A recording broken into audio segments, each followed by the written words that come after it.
স্বামীজির ১৬৩তম জন্মজয়ন্তী উপলক্ষে চিতলা পার্কে স্বামীজির মূর্তিতে মাল্যদান করেন কলকাতার মেয়র ফিরহাদ হাকিম।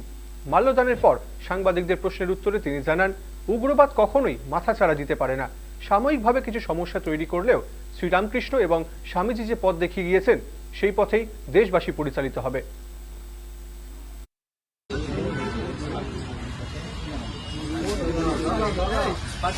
ভারতবর্ষকে এক রাখতে গেলে, ভারতবর্ষকে সংঘবদ্ধ ভারতবর্ষ রাখতে গেলে ঠাকুর শ্রী শ্রী রামকৃষ্ণ এবং স্বামী বিবেকানন্দর আদর্শকেই ভারতবর্ষের আদর্শ বানাতে হবে।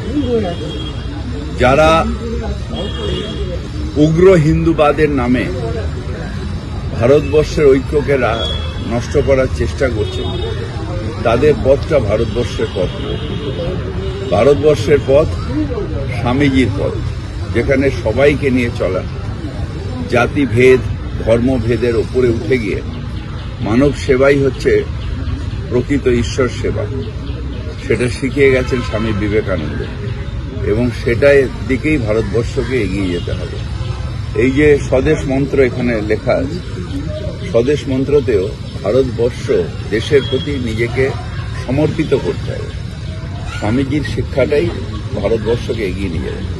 মাঝে মাঝে এরকম হয় যে উগ্রবাদ মাথাচাড়া দেয়, কিন্তু দেখবেন যে কিছুদিন বাদে সেটা আবার বিলীন হয়ে যাবে।